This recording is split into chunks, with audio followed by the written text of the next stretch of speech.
name is Yahweh. Yahweh is your name.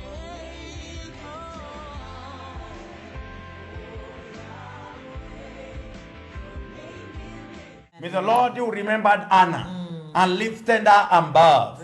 Lift you above. Amen, amen. May God lift you above your foes. Amen. May He anoint you with the oil of gladness. Amen. That you shall stay above your foes. Praise the Lord. In the name of Jesus. Amen. That your marriage will survive. Amen. I want to declare no oppression will oppress you and cause your marriage to break. Amen. I pray in the name of Jesus that God shall give you grace. Amen. That you shall rise up. Amen. I say you shall rise up. Amen. In the name of Jesus. Praise the Lord. And you shall be able to move out. Amen. In Jesus' name. Amen. Another thing that makes people fade away, we understand, is lack of retreats. These ones we have been talking about.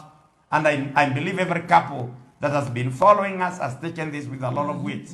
Lack of retreats. You don't go out. You don't refresh yourself by moving out. You don't have walks. You don't have an outing together. Out dinners, all those things. Those retreats are important in marriage. Yes. They refresh you. Yes. That is why we are talking about romance. Romance is one of the things that will make you stay refreshed in marriage. And you don't quit it because you are refreshed always. I pray that this will happen in your marriage relationship in the name of Jesus Christ. Hallelujah. Another thing now that face a burnout is lack of mentorship. And I want to repeat this with a very loud voice. Lack of mentorship. Do you have a mentor in your marriage? Some of us do not have mentors. Nobody mentors you in issues of marriage. And a mentor is someone that you can go and pour your heart. Someone you trust, someone you know very well. And you have trusted your life for guidance to this person. So you can pour your heart. You can go. A person who will not mock you for your weakness, criticize you or punish you for being weak or for doing mistakes. Person who is ready to correct that mistake, that mentor. That's a mentor. And I want to say, I have realized, even most of the pastors, when I met them, they don't have mentors. They are alphas and omegas. Huh? They don't, they are pastors who are alpha and omega. They don't want mentorship. And I tell my wife, don't marry a man who cannot be mentored. In a man who says, my father is God alone, leave that man alone. Because he will, when trouble comes, where will you go? That man, Alpha and Omega, who has only God as his father, there is no authority on earth that he recognizes, that is not fit to be a father of your children. That is not fit. Run away from that man. Now, he's not fit. Now you're saying that, and someone is already married to such a man. If you are already married, I was saving those who are not already married. If you are already married to that kind of a man, push him prayerfully into mentorship. Push him prayerfully into mentorship. And even if he does not want mentorship, seek for the mentorship yourself. Seek for mentorship. Go where you can pour out. Somebody you can trust, somebody you can talk to and say everything. And this person will pray with you. Hold your hands. Hold your hands in times of difficulties. Hold your hands and help you to go through wilderness, and you shall overcome. Those are mentors. You can never excel without a coach. You need coaches. Mentors are coaches. People who are coaching you, and these people bring experience to your of their life to your life. And now, if you look in life, there are people who have business mentors. They have some mentors in careers, in their talents, as you are saying, coaches, and of course, even some in the ministry, they have mentors.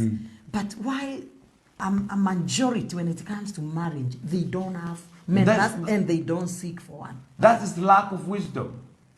So get wisdom, get informed today. So many marriages are affected because they don't have mentorship. There's so many people who are affected today. I know. There are those who are hearing even this program and the programs we have done and say, if I knew what I have learned, I would not have committed mistakes I have done in marriage, I would be better. But look at this. That message is not hidden. It is there. But you have not been seeking it. You have not been able to connect with the right people. Do you have a role model? There are some role models that even are far away from you. You read about them. You seek. The people who inspire you. Do you have anyone who inspire you in marriage? Who inspire you to stay there? Do you have them around? When you ask players, they will tell you, I have somebody who inspires me. It's my role model. And somebody that I know. So you have role models and you have also mentors. Role models, they may be far away from you. You may be admiring them because of their lives. You want to be like them. You want some impartation from their lives. So you also need role models in marriage. Everything that you succeed, you start by looking for a role model. How do I follow? There's a pattern. Who has walked far away and moved in that direction and succeeded? I want to succeed. It is only those who have succeeded who can inspire you to succeed. Those who have failed, they will inspire you to fail. That's right. So look at successful people in marriage. Let them become your role models. Look at them. One of the things I started earlier in marriage, I started looking for role model. Who am I going to know? And when I saw some role models are becoming difficult to get, I said, God, I offer myself. Make me a role model in my generation. Make me a role model. Maybe I have not yet become, but I am dreaming. I will be a role model one time. Amen. That I will be a model that generations will watch in the area of marriage. You will watch me and watch my family, watch my marriage, and then say, I would like to have a marriage like that. I would like to love my wife like that. I would like to walk like that. And you can offer yourself also as a role model. Then, role models are mentors. You cannot become that because you just desire. You have to offer yourself to be mentored. Mentors are there. They use their experience to coach you in life. They tell you, we have made a mistake here. Because one thing I know about mentors, they are real, authentic. They are not perfect, but they are real. They will tell you, we made this mistake. Don't make this mistake like us. And when somebody has an experience, there are things you don't need to pray to understand. Hallelujah. There are things that I know now in marriage that you don't need to fast the way I was fasting. So that you know. You don't need to go for fasting. You just need to listen to me. And you avoid that fasting and fasting for something else. Wow. And that's how you can be better than me. Amen. You can be better. You cannot listen to me as I train and then become like me. You need to be better. Yes. What I am giving to you, information I'm giving to you, is to help you become better in a marriage than I am. Hallelujah. My children should be better than me. Because now they are watching me. I'm coaching them. I'm telling them what they need to do. So you also, you are listening to me. People like Tabitha, I can see you are there. You're not supposed to be like me. You're supposed to be better than me in your marriage. You're supposed to walk better ways than me in marriage. So you're supposed to be good. So mentors use their experience to show you the things that you need to know so that you cannot make a mistake. And they challenge you to And they be challenge better. you. Yes. It is also wise, as sometimes, not even when you have a specific person, you can even sit down with a couple. You have seen them 20 years, they are there. And they have done that. You can say, what's the secret? Tell us. And you can take a cup of tea and become their friends, visit them regularly, and take 20 minutes. Learn from them. Learn from them. Hear what they are saying. And I want to tell you, your marriage will be better. Amen. So if the mentors come to your way, they will use their experience Amen. to help you. Amen. Experience, it may not be good, but the experience, even if it is bad, it will help you. They will tell you, avoid this. When we are young like you, we made this mistake. When we were like this, we made this mistake. If you avoid it, your marriage will be better. And you learn very quickly. Hallelujah. You learn, you go there. Then mentors also will give you knowledge. Yeah. There's things you don't know. They will tell you. And they sharpen your skills now. Because that is the purpose of knowledge. They make you more programmed. They make you more focused. They give you that program that you can follow in marriage. Mentors are needed in every area of your life. So once you follow a mentor who has knowledge, not just look for. That's why we tell people, don't even go for best man because he has a car that you want to use that day of the wedding. Go for a person who has knowledge and you can inherit something from him. Impartition. Impartition. That person you can sit down, listen to that person, and get some knowledge that can help you to better your life. So mentors are needed in the area of marriage. And most married men and women, they don't have mentors. And I started by saying most men of God, they don't have mentors. And what they have, most are leaders in their religion. Leaders, you have an overseer, you have but you don't have a mentor. That overseer is not a mentor. Anytime you make a mistake, this person will punish you. They don't bring you up. They carry a badizo. They are ready to castrate you at any minute. They don't raise you up. They don't circumcise. They don't circumcise. They carry a badizo. That instead of them circumcising, they castrate. And so you go there. When even you have done a mistake, you cannot tell this person because he will castrate you. So you need to look for mentor, even if it's outside your ministry. Even if it is outside your ministry, you have to have something with and talk about your weakness, talk about your problem, cry, and this person will help you, give you a shoulder to cry and tell you it's okay, you can rise, and show you how you can rise. So you need people who can circumcise your heart, not people who can castrate you. You need them. And they are there. As you're talking, I remember you've been having some incidences of even some men of God. Yeah. They have gone, fallen, and they have done even some things that you cannot mention. Yeah. But when they come and they just confide with you, they talk, some of them maybe they are waiting to be condemned.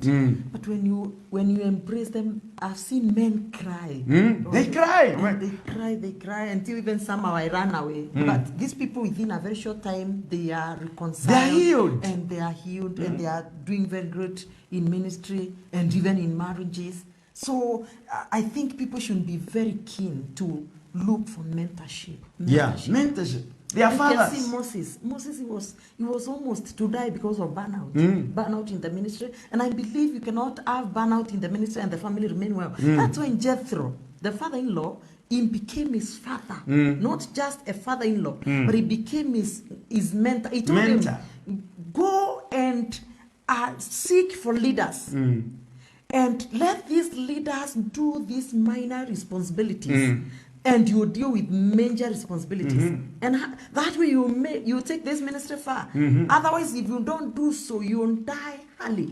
So there are people, even what they are carrying is dead in them. They are carrying dead talents, dead potentials, dead, everything is dead because they have been overwhelmed. Burnout can overwhelm you. And burnout can reach a level where everything is dying within. So mentorship is very important. Even this week, I was dealing with a case, and it's concerning a man of God. Yeah. And the things that he told me, no one else I have ever told. But the way I talked to him when he came, and he has issue in the family, marriage. Yeah. The way I talked with him, immediately became very, very secure. And he was able to open up. And actually, I met you and he was I could not condemn him because this person has come. Amen. If my man can be forgiven by God when he comes and humbles before God, who are we men to condemn? That we can condemn this person, kick them out? A person is willing to confess his sins and he wants to be forgiven. He wants you to help him to go to God. He does not want you to do anything else. He wants to use that connection you have with God to just help him come to God. Oh my God. And that is what we are supposed to do as good people when we are called by God. That's what we are supposed to do. But a person who is living a sinful life and is not ready to correct that sinful life, we can condemn. Yeah. Because that is what the Bible has told us. But now, I want to say this. Many people don't have mentors. in marriage. They don't have mentors in marriage. So in ministry, I said, obvious, they don't have. Most of them. Because what they have is overseer, rank of their religion. This oversees this, oversees this, oversees this, my leader in ministry. But you're not a mentor. Understand there's difference between your leader and mentor. So you need to understand that kind of a thing. Your leader may not even be your spiritual father. Yeah. Your leader may not be your mentor. So you need to connect to the right person who has what it takes to cultivate your heart and bring you to the place of connection with God, a place of connection with your destiny. This is the only way you can rejoice and enjoy things in life. But if you don't have, then there is something wrong. So a mentor we will use is so there are things I know now. My sons are not supposed to struggle. Those people that are under me, you know, you are not supposed to go to fast to hear this. To fight battles that you have won. And even battles that I have won, Yeah. you are not supposed to fight them. You are supposed just to inherit, become loyal and inherit. What I have prayed and fasted to know, because most of the things I understood about marriage, I fasted, I prayed, and then God started printing things in my life and telling me, this is how things are done. This, because I failed. The reason why I prayed for a life partner, I took time to pray, and even when that generation, or those time, we never knew the partners were being prayed for. But I took time to pray and seek God. I never met a preacher who told me, pray for the life partner. Apart from one met me in a prayer center when I was fasting for 40 days. And this person told me, you young men, and he told me when I had already a wife, God does not speak, don't marry. Because he was going through some hard times in marriage. And he told me what he was going through. And the ministry are being sabotaged because marriages are not working. So when I got that, I prayed.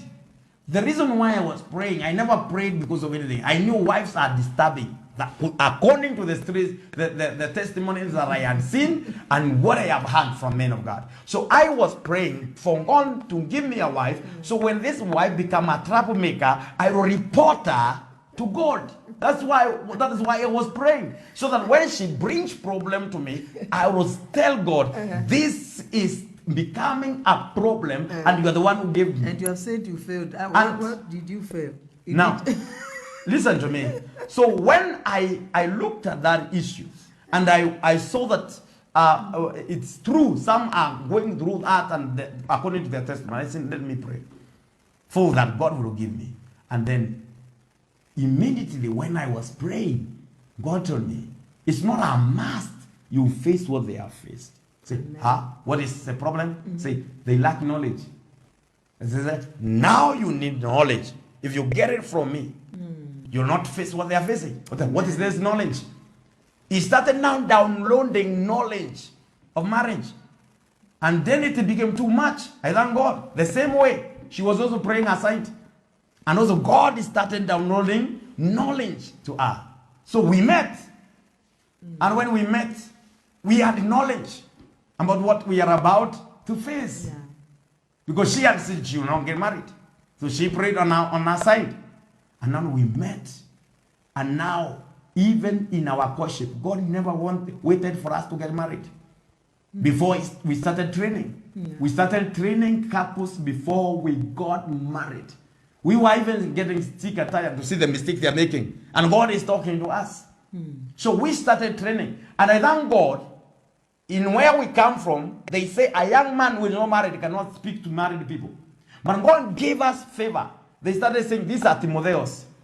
Yeah. And they started saying, these Timotheos are here. And they started saying, young men who are older than their years, speaking older things. And all of a sudden, couples, old people began to embrace us. And we began to talk to them. In God's grace. And groups of people would come. And we would speak. That time they never knew, even when we were in the same conference and same meeting, they never knew we are engaged and we shall get married because we are not announcing ourselves. I see these days, even when you get a person comes and proposes, the next time you post it on social media, I am in a relationship. The devil will knock you, you will die even before you get married. Devil is not a joke. These days I say people, you don't understand who you are giving information. Who is waiting on the media to hear that? The witches, they are watching this program. The witches, they are seeing the photos that they are posting. Yeah. And they are, before they used to get it very rough to get photos. For the point of contact. Today they are downloading them from your own phone. From the social media that you are posting. So you need to understand, when are you supposed to speak? Yeah. When are you supposed to speak that about the relationship? So say, hey, I am in love. And you are showing it on the social media. And you have not prayed. The next thing we hear you say, it is over. How did it become over? You didn't even understand. I'm stressed. You are knocked. So you don't. We have a procedure, even how you expose your relationship. And this is what we were taught by God. Never say this until this time. You deal with this. Even in your family, you cannot take a man just that, or a woman. Until you deal with the family altars, you deal with the curses, you deal with the generational problems that are surrounding that, you deal with the strongholds of your area, you deal with the powers of the governing authority, you deal with all those forces. Praise the Lord. If you don't deal with them, marriage starts opposition right there. So we know these streets. So God showed us what to do and gave us direction, one step at a time. One step at a time. So these people, when we teach them as couples, they were praying. God, I pray. I pray that these people will be united. Connect them. God. Connect them. Connect them. They be husband and wife. Connect them. So one time when we produced cans, now the wedding is around the corner. Some sisters say, we prayed when you came to teach us that seminar. We prayed that God will unite you. Oh, we were united even before we came for that seminar. But people, you never knew. It's only that we are mature. We are mature. We are not exaggerating anything. Yeah. So you could not know. There's some people who exaggerate and then the devil takes advantage of them. So we never exaggerated anything in our marriage. Those who know us, they can tell you for sure how we lived. Even some people how we conducted ourselves. And some people even were confusing. They were getting confused if we have a relationship or not. Actually, there's a lady who confronted me and she told me that you are my brother. Yeah. So those who just joke around, can you connect me to your brother? You hear that? They never knew. So when even we're engaged, there's somebody who kept telling her to connect her to, her brother. When I the brother is me now. That I'm engaged to you, they told me, no, I'm kidding. You are kidding. So we know this. Yeah. And now we want you to understand, ladies and gentlemen, what you need is the knowledge. And there are people that God has prepared for you, to prepare a way for you. Why go through rough mountain? There's somebody who told me, a minister, came to my office and sat with me and told me, let me tell you, I have seen. Instead of going all the way asking for the way, yes, and I don't know, it's better I stop and see a man who knows the way, then I ask. So he said, I know there's something you know, because I see what you are doing. So I know there's something you know. So I have said I don't want to go and waste my time there. Tell me the way to go. And then we will sit down and start talking. Let's have a sense say, there are so many pastors I've talked to. They have come. It's the issue. We sit down and say, hey, I was going to this prayer mountain to pray about this issue. But now, I have cancelled. I am going to pray for another issue. I am going to pray. God already, because there is somebody God gave that information. That is why you need a mentor. Do you have a mentor? That's a question you have. Do you have a role model in your marriage? Is there any somebody that you can go and sit there and talk and discuss marriage? Most people do not have mentors as far as marriage is concerned. Somebody is waiting for your answer. You said you failed, that's why you prayed. So there's a person. I did not fail. I said I failed to see a mentor. All right. And I failed to see a role model. And therefore, when I did not see any, and I feared to fail in marriage, because I have seen so much testimonies, I feared to fail. And because I feared that, And that is why I prayed. Amen. And I prayed not because of anything else. Because according to conclusion, there must be trouble in marriage. So I prayed that I get a wife from God. And I made sure I get her from God. So that whenever there is trouble, I will report her to God. And that's when God told me now, you don't have to get that trouble. They get that trouble because they don't have knowledge. And now he started feeding me with knowledge. So, do you have a role model? Is there anybody that you can look at and say, this is a person that I want to imitate? This is a person I want to follow. I can follow this person as he follows Christ. This is a physical example. Can you sit under somebody to be given instruction? To be mentored is not easy. That's why some of us avoid. Because for me to mentor you, you must do what I do. So if I pray, I tell you, you have to pray like this. You have to do this. You cannot tell me I want you to be my mentor. And when I wake up in the morning, you are sleeping. So when I wake up and you are around me, you wake up together. We meet there in that field of prayer. We meet there. Well, the things that I do, you do. Because that is how I can mentor you. I cannot mentor you because I say, Father, I receive it. It doesn't receive by and Father, I receive it. There are things you have to follow. And when you follow, you will get that. Testimonies of the mentors encourage you. Yeah. There's some people you don't know they have ever faced a turbulence in life. And when they sit with you and say, we face this, say, oh, you. There's some people we meet with them, we tell them how we have been going out, what we have gone through ministry, how we were walking for long distance, how we used to walk with a one bag written, Jesus is Lord, Yesu ni Bwana, and how it was. As some people say, you? It does not look like that. It's exactly that. Sleeping angry. Sleeping angry, going to places, walking for hours and hours to go and preach, carrying a bag that would carry your luggage, that would carry all your items for 1 week. And people are waiting for you. You are sweating. And then still they are waiting for you to preach. All this, I used to know all shortcuts in that area. And I would meet with some people, I talk to them today. They bow their heads. They're like you, I met you with a bicycle. And you did not help me even to carry a bag. You just greeted me and you said, hey, oh, you are going for a meeting, we are coming. And you could not see my bag. And they would bow their heads. So I would tell them, most of the time when I was meeting with you with a shortcut, I did not have money. Even lunch, there's no lunch. We used to go with her in an hotel where we know there is no food. A cave. And we would ask, where is food? What kind of food? They say, we don't sell food here, we sell snacks. So we could ask for those snacks because that is where our money would take us. There is a big hotel we used to pass in a certain town. And my wife was telling me that time we are engaged. We are going for a field, somewhere in the field to sit down and discuss and hear revelation from God. And then she would tell me, or one day we look for 1,000 and enter this place and hit. That 1,000 that time is like 100,000 today. Now I told her, no, don't force the level of grace. I visited that town today.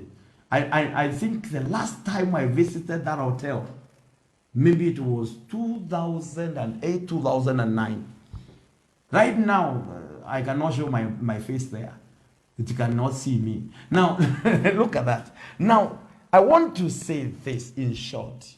Testimonies. Testimonies of people who have gone through what you want to go through can encourage you. Praise the Lord. And that's why when we sit in marriage, sometimes lessons, we look at how many years have you stayed in marriage? What can you say? At 20 years, you have to open your eyes and listen to the 20 years. You see them walking smoothly in marriage, and you are just at 2 years, listen. 5 years, listen. That experience, it will take you, it will take you far. Yes. When this person talks with the experience, you will hear experience itself. There are things you may be trying to do now. I'm going to do my husband this to get discipline. I will do my wife this to get discipline. Sit with people who tried it. And they will tell you with how they did it perfectly than you are thinking. And what they got, the result. You will not try it. You not right, you hear experience. Experience is the best teacher. And you have not to experience it. There's no need for that. It is only fools that are taught practically through some things. Others, you have to learn from other people. Yes. What did they go through? Yes. What did they achieve? And when you sit with them and listen to them and get that information, I want to tell you, it will shape you and shape your destiny. So mentors provide that platform that you can sit with them. They can tell you, they can give you their life testimonies, and this can change your marriage.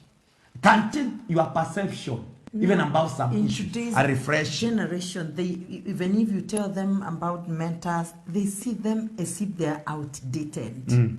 How can they, there's nobody who can see a mentor outdated. Coaches are most valid in any field, in any area. They are the most valid. They are most valid, and you have to listen. A team with a lot of talent can lose in a competition because of coaches. So a coach is a determining factor when it comes to winning. And we need coaches. Amen. In marriage, we need coaches. Praise the Lord. We need somebody who can sit with you and tell you, young man, we have seen many things like this. You need to rectify like this.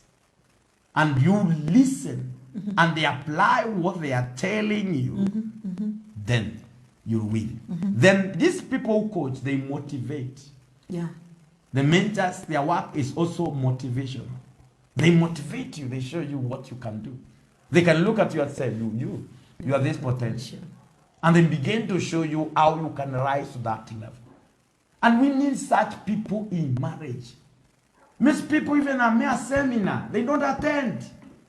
It's a seminar, marriage seminar to refresh you. You are busy selling in your kiosk. Yeah. You are busy going to saloon. And you say, hey, I am busy, I planned. You tell your husband, can you be going alone? I will join you. Then the husband says, no, I can't go alone. All of you miss.